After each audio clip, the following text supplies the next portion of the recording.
برنامه امروز به ما یادآوری میکنه که کلیسا یک بدنه. به همین دلیل کلیسا یک مؤسسه یا یک سازمان نیست، بلکه یک موجودیت زنده است. یک بدن زنده دارای سری که به این بدن متصله. شنوندگان عزیز، با برنامه دیگر از پادکست دلهایمان احیا کن با صدای سابرینا اصلان در خدمت شما دوستان گرامی هستیم.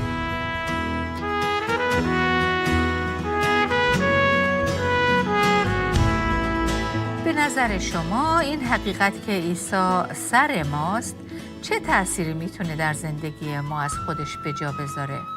برنامه امروز این مطلب رو برای ما روشن خواهد کرد. همونطور که میدونید ما در ادامه سری برنامه‌های شگفتی نام او هستیم. 32 نامی که میتونن زندگی ما رو به طور کامل متحول و دگرگون کنن. پس با ما همراه بشید. خب اگر به یاد داشته باشید ما در برنامه قبل به بررسی یکی از عناوین بسیار معروف عیسی به نام خداوند و سرور پرداختیم. در برنامه امروز به عنوان دیگه ای از مسیح می رسیم که ارتباط بسیار نزدیکی با عنوان خداوند او داره و اون عنوان سر هستش. بله، عیسی سر همه چیز و سر کلیسا. به این منظور از شما دعوت میکنم که اگر کتاب مقدس‌های خودتون رو همراه داشته باشید با هم به کتاب افسوسیان در عهد جدید فصل اول مراجعه کنیم. در واقع امروز برای بررسی این موضوع یعنی سر بودن عیسی سری خواهیم زد به دو کتاب افسوسیان و کولوسیان. اما ابتدا به افسوسیان 1 مراجعه خواهیم کرد و مایلم که از ابتدای آیه 20 رو برای شما بخونم. این نکته یعنی سر بودن عیسی موضوعی بسیار پر اهمیت. موضوعی که پولس هم به اهمیت بسیار زیاد اون پی برده بود. به همین دلیل در نامه‌های خودش به طور خاصی برای این موضوع تاکید میکنه و وقت زیادی رو برای تشریح و صحبت درباره اون اختصاص میده. در این بخش می‌بینیم که پولس ابتدا به موضوع رستاخیز عیسی اشاره می‌کنه و ادامه میده که او را از مردگان برخیزانید و در جایهای آسمانی به دست راست خود نشانید. بس فراتر از هر ریاست و قدرت و نیرو و حاکمیت و هر نامی که چه در این عصر و چه در عصر آینده ممکن است از آن کسی شود. پس عیسی الان کجاست و از چه مقامی برخورداره؟ بله، او بالاتر و بس فراتر از هر قدرت و مقام و اسمه. نه فقط حالا در این عصر بلکه در عصر آینده هم. و پولس در آیه 22 ادامه میده که خدا همه چیز رو زیر پایهای او نهاد و مقرر فرمود که او یعنی عیسی برای کلیسا سر همه چیز باشد. کلیسایی که بدن اوست یعنی پری او که همه را در همه پر میسازد. بله، عیسی سر همه چیز. این عنوانیه که برای او در این متن استفاده شده. سر همه چیز. اگه به خاطر داشته باشید ما در برنامه‌های قبل هم به این واژه اشاره کردیم. مثلا وقتی درباره اسم مسیح تحت عنوان سنگ سر زاویه صحبت کردیم، در اونجا کمی به این واژه یعنی سر پرداختیم. ما در اونجا دیدیم این سنگ یعنی سنگ زاویه اصلی ترین سنگ بنا هم ترجمه شده. در واقع این واژه حالا در این متنی که امروز خوندیم سر ترجمه شده. این واژه در حقیقت از برتریت و والا بودن مقام عیسی نسبت به همه صحبت میکنه و نشون میده که او بر همه چیز حاکمیت و فرمانروایی داره. او اصلی ترین سنگ زیر بناست و از طرف دیگه سر همه چیز هم هست. در واقع او آقا، صاحب و مالک همه چیزه و همونطور که در برنامه قبل هم دیدیم او خداوند و سره و همه چیز در زیر پایهای او قرار داره. و وقتی کلام خدا صحبت از همه چیز میکنه یعنی همه چیز، چه در آسمان و چه بر زمین. بله، همه چیز زیر پایهای او قرار داره. چه آسمان و دنیای نامرئی شامل همه فرشتگان مقدس و فرشتگان سقوط کرده و چه زمین و دنیای مرئی شامل همه انسانها و همه آفریده‌های روی زمین و همه ملت‌ها و حکومت‌ها. و از همه چیز بالاتر و بالاتره و هیچ کس و هیچ چیزی وجود نداره که بالاتر از مسیح که سر قد علم کنه، چون تنها اوست که بر همه سره. این آیات به ما یادآوری میکنن که عیسی با اومدنش به زمین جلال و شکوه آسمانیش رو برای مدتی ترک کرد و حتی از فرشتگانش که مخلوقاتش هستن خودش رو خوارتر کرد. اونقدر خوار حتی به مرحله یک غلام. اما ما می‌بینیم که او بعد از مرگ دوباره زنده شد و بعد از قیام از مرگ دوباره به آسمان صعود کرد و خدا او رو دوباره سرافراز کرد و بالاترین مقام رو به او بخشید. یعنی سر بودن بر همه چیز. و همچنین سر کلیسا که بدنش خونده میشه. حالا بیاید از فصل دوم افسوسیان به فصل 4 اون بریم. در این بخش پولس دقیقاً به ارتباط بین مسیح و کلیسا اشاره میکنه که ارتباط بین سر و بدنه. یعنی عیسی سر و کلیسا که بدن اوست. در آیه 15 از فصل 4 افسوسیان میخونیم در او که سر است یعنی مسیح که از او تمام بدن مرکب و مرتب گشته است. در واقع این بدن بدنی بدون سر نیست و این سر هم سری بدون بدن نیست.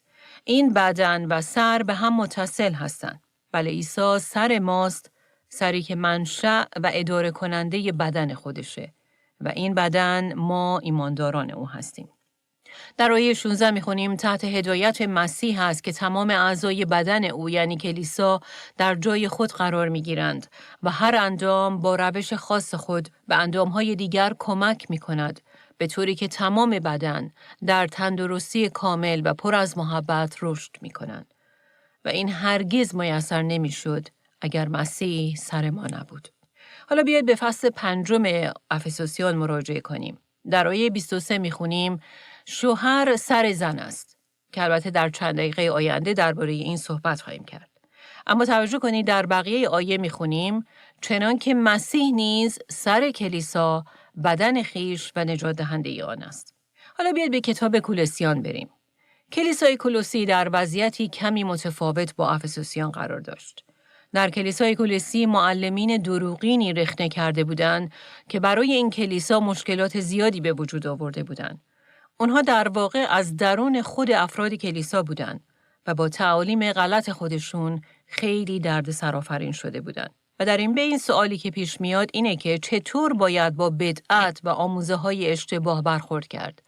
در واقع این سوالی بود که پولس در کتاب کولوسیان اون رو مطرح میکنه و در پاسخ نشون میده که بهترین راه اینه که توجه ایمانداران رو دوباره به مسیح معطوف کنی. همون مسیحی که خودش راستی و حقیقت محضه.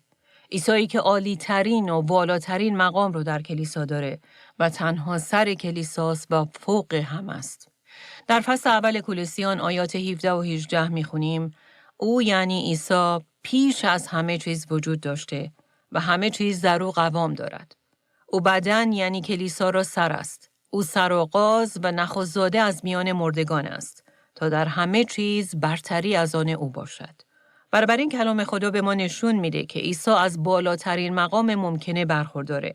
او سر و کلیسا بدنشه و در این بین او در این بدن یک عضو معمولی نیست یا عضوی نیست که بعدها به این بدن اضافه شده باشه و یا پیوند خورده باشه. او سر این بدنه و در واقع هدف برنامه امروز اینه که درک کنیم سر بودن مسیح موضوعی بسیار حائز اهمیته.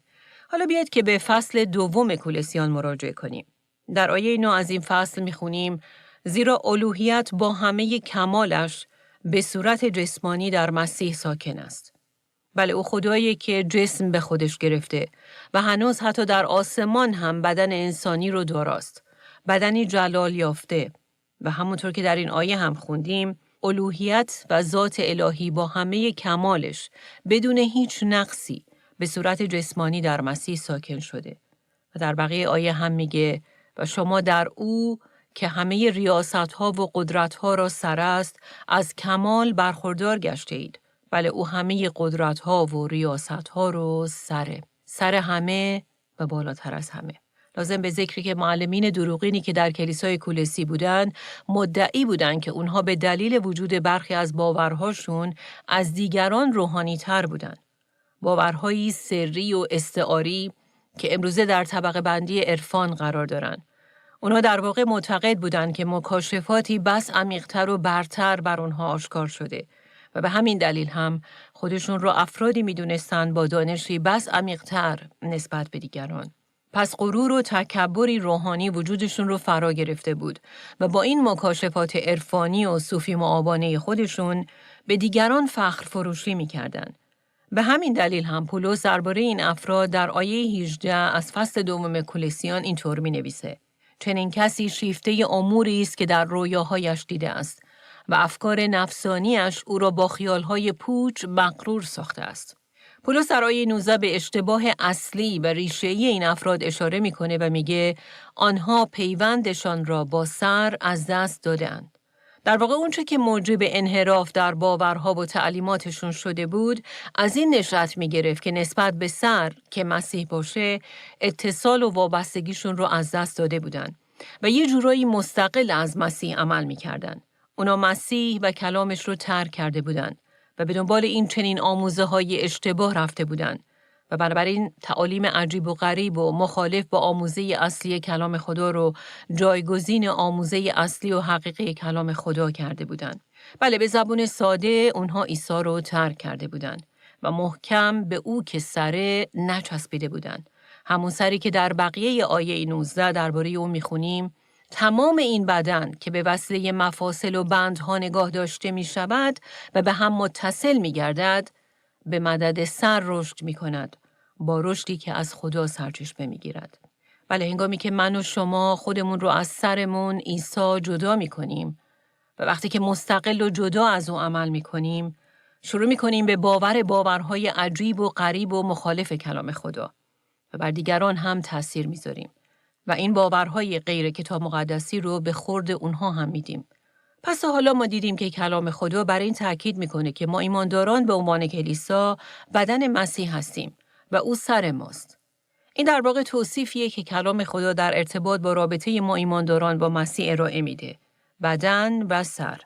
در اینجا خوبه که با هم کمی به عمل کرد و ارتباطی که در یک بدن فیزیکی بین سر و بقیه بدن هست بپردازیم، تا به اهمیت و معنای این تشبیهی که کلام خدا به ما ارائه میده بیشتر پی ببریم. اگه بخوایم از لحاظ علمی و پزشکی به این ارتباط، یعنی ارتباط بدن و سر بپردازیم، علم بیولوژی و یا آناتومی با زبانی بسیار ساده این موضوع رو اینطور برای ما افراد معمولی و غیر متخصص تشریح میکنه. به طور مثال، هورمون رشد که در رشد استخوان‌ها و سایر اعضا نقش بسزایی داره، از بخش جلویی غده هیپوفیز در مغز ترشح میکنه که غده هیپوفیز با تحریک هیپوتالاموس که بخش درونی مغزه قادر به ترشح این هورمون مهم، یعنی هورمون رشد هستش. هیپوتالاموس در واقع مسئول احیا و بازسازی سلول‌های جدید در بدنه. و یا مثلا پیاز مغز که بصل النخاع خونده میشه و بخش پایینی مغزه و به نخاع وصله، مسئول تنظیم و کنترل عملکردهای مهم دیگه در بدنه، از جمله تنفس، هضم غذا و یا ضربان قلب. در واقع این بخش از مغزه که کمک میکنه که هنگامی که افراد در حالت کما هستن هنوز زنده بمونن. بله، این خلاصه بسیار کوتاه و ساده از عملکرد مغز بود که در سر واقع شده و به ما نشون داد که چقدر همه اعضای بدن و عملکردهای اونها به مغز که در سر واقع شده وابسته هستند. اما بیایید ببینیم که این موضوع در ارتباط ما با مسیح چگونه مصداق پیدا میکنه. اول از همه ساده ترین و در واقع پرواضح ترین حقیقت اینه که بدن و سر به هم متصل هستند. در واقع اونها در اصل یک هستند. کسی نیومده با چسب این سر رو به بدن بچسبونه. سر و بدن در واقع با هم یک بدن واحد رو تشکیل میدن که از ابتدا به هم وصل بودن. عیسی هم سری نیست که به کلیسا چسبونده شده باشه. او و کلیسا به هم پیوند خوردن. به همین دلیل کلیسا یک مؤسسه یا یک سازمان نیست، بلکه یک موجودیت زنده است. یک بدن زنده دارای سری که به این بدن متصله. مورد دوم اینه که این سر برای موجودیت این بدن ضروریه. در بدن بدون سر حیات وجود نداره و بنابراین بدن جدا از سر اصلا ماهیت نداره. چون اگر بدن از سر جدا شده، پس اون بدن مرده است. به همین ترتیب بدن مسیح، یعنی کلیسا که ما باشیم، زندگی و حیات خودمون رو از مسیح کسب می‌کنیم. ما خارج از او فاقد حیات هستیم و به این ترتیب اونهایی که به او وصل نیستن، همگی از لحاظ روحانی مرده و فاقد هر گونه حیات هستند. و بعد به مورد سوم میرسیم و اون اینه که سر مرکز کنترل همه بدنه. بله این مغز که در سر قرار داره هستش که همه عملکردهای بدن رو کنترل، تنظیم و هدایت میکنه. این مغزه که با فرستادن پیغام به اعضای بدن به هر یک از اونها فرمان میده که چه کار کنن. بله همه عملکردهای بدن از جمله راه رفتن، حرف زدن، بلعیدن، نفس کشیدن و قوه تفکر و تعقل به وسیله مغز کنترل میشه که در سر قرار داره. این مغز یا سر ماست که حواس پنجگانه ما رو یعنی قوه لمس، قوه چشایی، بینایی، بویایی و شنوایی ما رو کنترل میکنه. و این مغزه که احساسات ما رو، حافظه ما و قوه ادراک ما رو کنترل میکنه. بله مغز دائما در حال فرستادن پیغام به همه بدنه. حتی همین حالا در هر وضعیتی که هستیم این موضوع داره در بدن ما اتفاق میفته. بله اگه ما قادر هستیم که نفس بکشیم، بشنویم، دست و پای خودمون رو حرکت بدیم، چیزی بنویسیم و یا غذا بخوریم، به خاطر اینه که مغز ما فرمان انجام این کارها رو به اعضای بدن ما فرستاده. بله هر حرکت و عمل کردی در بدن ما تحت کنترل و فرمان مغز که در سر ماست انجام میگیره. و عیسی به عنوان سر کلیسا همون مغز یا مرکز کنترلیه که همه عملکردهای کلیسا از اون نشأت میگیره. بله اینکه اعضای مختلف این بدن یعنی کلیسا چگونه با هم ارتباط برقرار کنن، چگونه بر هم دیگه تأثیر متقابل بذارن و اینکه چگونه با محیط خارج یعنی دنیا ارتباط داشته باشن، همه از سوی عیسی کنترل میشه. او بر بدن خودش حاکمه، اون رو رهبری و هدایت میکنه، اون رو کنترل میکنه و بر اون اقتدار کامل و مطلق داره. و بعد به مورد دیگه می رسیم و اون اینه که بدن وابستگی مطلق به سر داره. همونطور که قبلا هم از لحاظ علمی دیدیم، اعضای بدن دریافت کننده هورمون‌های مختلف از مغز هستن تا بتونن سلول‌های جدید تولید کنن. این مغزه که موجب میشه که بدن تشخیص بده که گرسنه است و به غذا نیاز داره. در غیر این صورت ما هرگز حس نیاز به غذا خوردن رو در خودمون حس نمی‌کردیم. بدون مغز و فرمان اون، دیافراگم ما برای تنفس حرکت نمی کرد. و اینها تنها چند نمونه از صدها عملکردیه که در بدن ما تحت فرمان مغز انجام میشه. پس بدن ما و همه عملکردهای اون کاملاً به فعالیت مغز در سر ما وابسته است. و به همین ترتیب ما ایمانداران به عنوان بدن مسیح نمیتونیم مستقل عمل کنیم و با بستگی مطلق به سرمون مسیح داریم. و حیات و زندگی ما به وسیله او تامین میشه. و همونطور که در افسوسیان و همچنین کولسیان خوندیم، او منشأ تغذیه و رشد ماست. اوست که به عنوان سر تشخیص میده که بدنش به چی احتیاج داره و برای رفع اون احتیاج هم برای بدنش تدارک میبینه. و این چقدر باید موجب تسلی و خوشحالی ما باشه که او میدونه که ما دقیقاً به چی نیاز داریم. بله اگه شما عضوی از بدن او هستید، او میدونه که شخص شما به چی نیاز دارید و نه تنها این نیاز رو میدونه بلکه برای اون تدارک هم میبینه و اون نیاز رو رفع میکنه. و بعد به مورد دیگه میرسیم و اون اینه که هر بدنی تنها یک سر داره. در واقع ما هیچ بدن انسانی با 2 سر نداریم. و اگر در موارد استثنایی این چنین چیز غیر نرمالی پیش بیاد، چیزی عجیب و غریبه که عملکرد درستی نخواهد داشت و بنابراین نمیتونه به بقا ادامه بده. البته من درباره ماری در باغ وحش سن دیگو در ایالت کالیفرنیای آمریکا شنیده بودم که 2 سر داشت. اما درباره این مار گفته میشه که این 2 سرش برای یافتن غذا و خوردن اون و سایر عملکردهای بدن دائما با هم در حال مسابقه و رقابت و جنگ و دعوا هستن.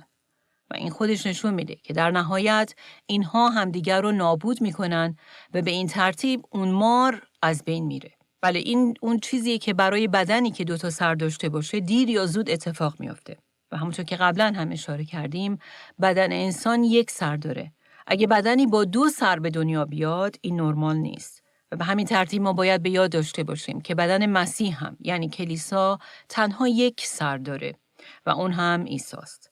و همه بدن به وسیله او رهبری و هدایت میشه. بله همونطور که در افسوسیان هم خوندیم خدای پدر مقرر فرمود که او یعنی عیسی برای کلیسا سر همه چیز باشه. به این ترتیب هیچ انسانی و یا هیچ سازمان بشری سر بدن مسیح یعنی کلیسا نیست. دولت‌ها و حکومت‌ها سر بدن مسیح نیستند. تنها این مسیح سر زنده کلیساست که به اون ختمش میده. و واقعیت اینه که به همین خاطر هم هست که میلیون‌ها ایماندار در طی قرون مختلف کشته شدن و یا به درجات مختلف تحت جفا قرار گرفتن. چرا؟ چون مدعی بودند که تنها یک سر دارن و اون هم عیسی خداونده.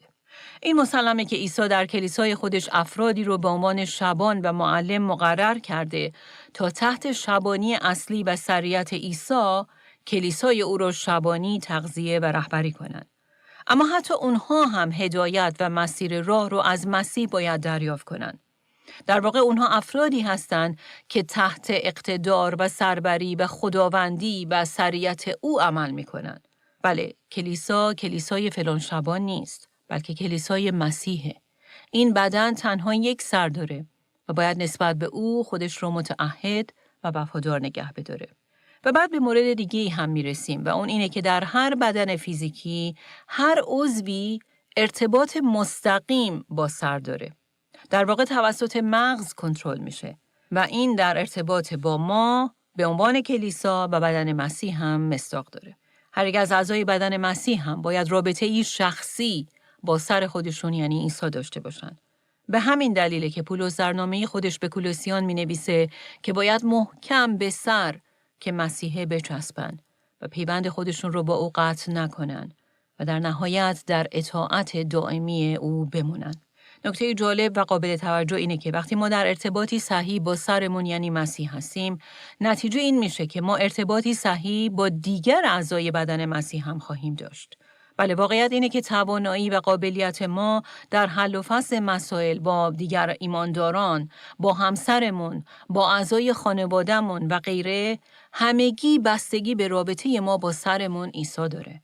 بنابراین آیا شما به دنبال این هستید که در زندگی زناشویی خودتون یا در رابطه خودتون با دیگران قدرت شفای مسیح رو تجربه کنید؟ پس بیش از این که بر اون رابطه تمرکز کنید، بر رابطتون با مسیح که سر شماست تمرکز کنید.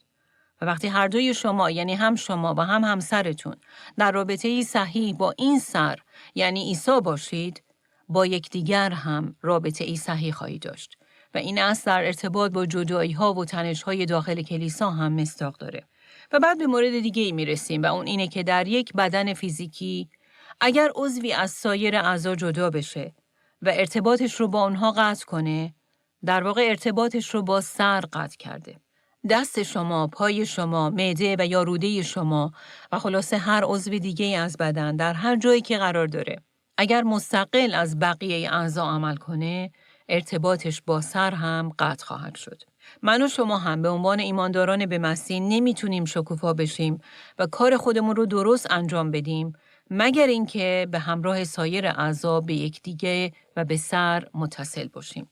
اما چرا این موضوع اینقدر اهمیت داره؟ چون امروزه افراد زیادی هستن که میخوان با مسیح رابطه داشته باشن و متصل به او باقی بمونن، اما نمیخوان با دیگرانی که اونها هم در بدن مسیح هستن ارتباطی داشته باشن. اونا در واقع میخوان یک مسیحی یک کتاز و تکرو باشن. اما این اصل در یک بدن کار نمیکنه. شما تصور کنید که یک دست دوست نداشته باشه به سایر اعضای بدن وصل بمونه و بخواد تنها و خارج از اون بدن باشه و بنابراین خودش رو از اون بدن قطع کنه. این عضو در واقع خودش رو از سر جدا کرده و بنابراین نمیتونه به بقا ادامه بده. و این مورد در مورد ما ایمانداران هم صدق میکنه. من و شما ایمانداران به مسیح نمیتونیم به مسیح وصل بمونیم و رابطه ای شفاف و صحیح با داشته باشیم، اما با سایر اعضای بدن مسیح ارتباطی نداشته باشیم. این مسلمه که هر یک از ما ایمانداران به عنوان اعضای بدن مسیح عطایای متفاوت از هم داریم. شخصیت هامون با همدیگه فرق داره و بالاخره خصوصیاتمون، نیازهامون و وظایفمون بالطبع با هم فرق دارن. اما همه ما یک چیز مشترک داریم و اون سرمون عیسی مسیحه. بله، او سر همه ماست و همین پایه و اساس یگانگی و اتحاد ماست و همچنین پایه و اساس مشارکت و دوستی که با هم در بدن مسیح داریم. در واقع همه ما با هم در ارتباط هستیم و به هم وصلیم. چطور؟ به وسیله ارتباط مشترکی که با سرمون عیسی مسیح داریم. و در مقایسه بدن فیزیکی با کلیسا به عنوان بدن روحانی مسیح به مورد دیگه هم میرسیم و اون اینه که در یک بدن این مغزه که همه عملکردها و فعالیت‌های گوناگون اعضای مختلف بدن رو هماهنگ میکنه.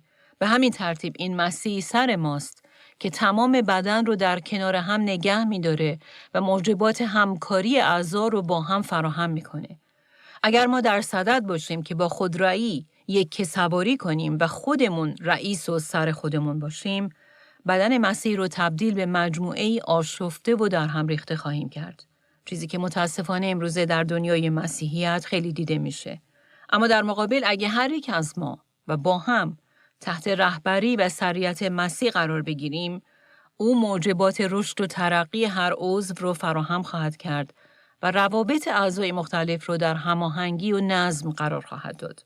اما عیسی در این بین چیز دیگه‌ای هم به ما می‌آموزه. او در واقع خودش نمونه و الگویی برای ما میشه تا ما یاد بگیریم چطور خودمون رو تحت اقتدار و رهبری دیگران قرار بدیم. در این ارتباط آیه مهمی در کلام خدا وجود داره. پولس در این آیه یعنی اول قرنتیان فصل 11 آیه 3 میگه اما میخواهم آگاه باشید سر زن شوهرش است، سر هر شوهر مسیح است و سر مسیح خداست. مطالب زیادی در این آیه نهفته است. اما بیایید به آخرین جمله توجه کنیم که میگه سر مسیح خداست. پس بنابراین در این آیه مسیح از یک طرف هم سر یعنی سر کلیساست و هم خودش هم یک سر داره. خب ما میدونیم که پسر و پدر هر دو یک هستند و مساوی با همند. در واقع پدر، پسر و روح القدس در ذات یک هستند و با هم مساوی. ولی در عین حال ما پسر رو میبینیم که خودش رو تحت اقتدار و اطاعت پدر قرار میده و این کار رو هم با رضایت و شادی انجام میده، نه با بیمیلی. این کار او باعث نمیشه که مقام او از مقام خدای پدر تنزل پیدا کنه و یا او پایین‌تر حساب بشه. او در حین اطاعت از پدر اما بر همه چیز هم سر اعلام شده. در واقع این موضوع که پسر خودش رو تحت سریعت پدر قرار میده، زیبایی تصویر آفرینش رو هم برای ما ترسیم میکنه. بدن ما از اینکه باید تحت رهبری و فرمان مغز عمل کنه شکایت نمیکنه. و مثلا غر نمیزنه که چرا نمیتونه مستقل از مغز و بدون وابستگی به اون کار خودش رو بکنه. و همین در مورد رابطه ما با سرمون عیسی هم صدق میکنه. به این معنی که تحت رهبری سر قرار گرفتن یک بار نیست که ما مجبور به تحمل اون بشیم، بلکه یک امتیازه. در واقع اونچه که باعث میشه که یک بدن در سلامت باشه و همه اعضای اون درست عمل کنن، اینه که درست از فرمانهای مغز اطاعت کنه. و واقعیت اینه که دلیل این که بدن ما درست عمل میکنه، اینه که بدنمون سر داره و این عمل کردیه که به طور اتوماتیک در بدن شما انجام میشه. یعنی لازم نیست که شما بشینید و فکر کنید که چطور به مغز یا سرتون متصل بمونید و خودتون رو به فرمانهای اون بسپارید. این روی کرد در همه اعضای شما به صورتی خودکار انجام میشه. در واقع تحت رهبری و سریعت مسیح زندگی کردن به این معنی نیست که ما در رابطه ای جانکاه و پر از بار با مسیح باشیم. نه، اتحاد با مسیح یک امتیازه. وقتی که ما در این رابطه او رو میشناسیم و میدونیم که او به فکر ماست، ما رو دوست داره و همواره در جهت خیریت ما عمل میکنه. بله، او سریه که دائما ما رو تحت حمایت و محافظت خودش گرفته و برای اون که حیات ما در او حفظ بشه، همه اون چیزی رو که با اون نیاز داشته باشیم رو در اختیار ما قرار میده. بنابراین این یک امتیاز بسیار بزرگیه که ما جزو بدن او باشیم و او سر ما باشه. بله، این یک پوان مثبت و امتیازه که از طریق ما او به جهان معرفی بشه. این یک امتیازه که ما دست و پای او باشیم و در وظایف عادی روزانه به عنوان وسیله‌ای برای اجرای نقشه‌های او در این دنیا به کار گرفته بشیم. بله، این امتیازی بسیار بزرگ. به همین ترتیب ما می‌بینیم که کلام خدا به ما تعلیم میده که شوهر سر زنه. خب این واضحه که شوهر ما قرار نیست که نقش مسیح رو در زندگی ما ایفا کنه. در این راستا کلام خدا به وضوح نشون میده که به شوهران مسئولیت بزرگ و سنگینی داده شده که زنان خودشون رو همونطور که مسیح کلیسا یعنی بدن خودش رو محبت میکنه محبت کنن و همونطور که مسیح از کلیسا محافظت و مراقبت میکنه و برای همه نیازهای اون تدارک میبینه، اونها هم نه تنها برای نیازهای جسمی زنانشون تدارک ببینن، بلکه اونها رو با حکمت خدا از لحاظ روحانی هم رهبری کنن. و مسلماً یک شوهر تنها زمانی میتونه از این وظایف به عنوان سر زن و خانواده‌اش بر بیاد که مسیح سر او باشه و تحت رهبری و سریت و سروری مسیح زندگی کنه. و این مسئولیت بسیار بزرگیه که خدا به مردان بخشیده. اما از سوی دیگه برای یک زن هم این امتیاز بزرگیه که در حالی که تحت سریت و سروری و خداوندی مسیح زندگی میکنه، در این حال در اتحاد و یگانگی با شوهرش تحت رهبری او هم عمل کنه و بذاره که شوهرش برای او و بقیه خانواده نقشی رو که خدا به او داده، یعنی مراقبت و تدارک برای نیازها و رهبری خانواده رو انجام بده و آر نداشته باشه که شوهرش رو سر بخونه و هماهنگ با او و تحت رهبری او اونچه رو که سر هر دوی اونها یعنی مسیح برای اونها در نظر گرفته رو با هم انجام بدن. همونطور که مسیح هم با وجود اینکه با خدا برابر بود، اما آر نداشت که پدر رو سر خودش بخونه و از او و رهبری او اطاعت کنه. بنابراین عزیزان، همه چیز در زندگی مسیحی ما مثل دریه که برای اینکه درست عمل کنه باید به یک لولا وصل باشه و این لولا اتصال هر یک از ما به مسیح به عنوان سر و پیوند هر یک از ما با اوست. در واقع همه چیز بستگی به این داره که آیا مسیح سر ما هست یا نه. عزیزان، هر یک از ما آفریده شدیم تا مسیح رو جلال بدیم و توجه این دنیا رو به او جلب کنیم و این همه به این بستگی داره که ما نسبت به او که سر ماست چه واکنشی نشون میدیم. وقتی که دنیای اطراف میبینه که ما عاشق او هستیم، او و کلامش رو ارج می‌نهیم، نام او رو در زندگیمون برمی‌افرازیم، از او اطاعت می‌کنیم و با روحیه تسلیم همه جنبه‌های زندگیمون رو تحت فرمان او در میاریم و این رو امتیازی می‌دونیم که او سر ما باشه و ما تحت سریت او زندگی کنیم، بله، دنیای اطراف ما به بی همتایی او پی خواهد برد و خواهد دید که این سر یعنی مسیح چقدر عالی و نیکوست. آیا مسیح سر شما هست؟ و اگر بله، آیا زندگی شما در عمل نشون میده که او سر شماست؟ آیا شما به این مرحله رسیدید که بدون این سر و اتصال دائمی به او نمیتونید زنده بمونید و مستقل از او نمیتونید بقا داشته باشید؟ و بنابراین آیا شما در وابستگی کامل به او زندگی میکنید؟ یا هنوز این خودتون هستید که سر زندگیتون هستید؟ و بعد در سطح کلیسایی ما دوباره باید از خودمون سوال کنیم که آیا ما سر خودمون عیسی رو اونچنان که شایسته اوست تکریم و تمجید و اطاعت میکنیم؟ چون همه چیز در کلیسا به دور او میچرخه و همه چیز از او و درباره او و برای جلال نام اوست. بله، او سره و همونطور که در ابتدای این برنامه از کلام خدا خوندیم، او بس فراتر از هر ریاست و قدرت و نیرو و حاکمیت و هر نامیه، چه در این عصر و چه در عصر آینده، و همه چیز زیر پایهای او نهاده شده و پدر مقرر کرد که او یعنی عیسی مسیح برای کلیسا سر همه چیز باشه و او سلطنت خواهد کرد تا ابد. آمین. بله، آمین. خوشا به حال ما اگه عیسی سر ما باشه و ما بدن فرمانبردار او. از شما دعوت می‌کنیم در برنامه آینده از سری برنامه‌های شگفتی نام او دوباره با ما همراه بشید. این برنامه به ما نشون خواهد داد که وقتی ما درک کنیم که مسیح دائما برای ما در حضور پدر شفاعت میکنه، این موضوع تأثیر بسزایی در نقطه نظر ما در عبور از دشواری ها خواهد داشت. و حالا در خاتمه بیایید با هم دعا کنیم. خداوندا، متشکریم که تو بر همه چیز سر هستی. برای این امتیاز و افتخاری که به ما عطا کردی تا در بدن تو قرار داده بشیم و به تو متصل باشیم و از تو حیات و زندگی دریافت کنیم، متشکریم. بله، تو رو به عنوان سر خودمون میپرستیم. متشکریم که فرمانها و هدایت تو ای سر ما رو زنده نگه میداره. باشه که در پیوند دائمی با تو بمونیم و هرگز خودسرانه عمل نکنیم. باشه که با زندگی مطیع خودمون در هر جایی که ما رو قرار دادی تو رو تکریم کنیم و نام عزیز تو رو در بین اطرافیانمون برافرازیم. جلال بر نام تو ای سر کلیسا، از حال تا ابد. آمین.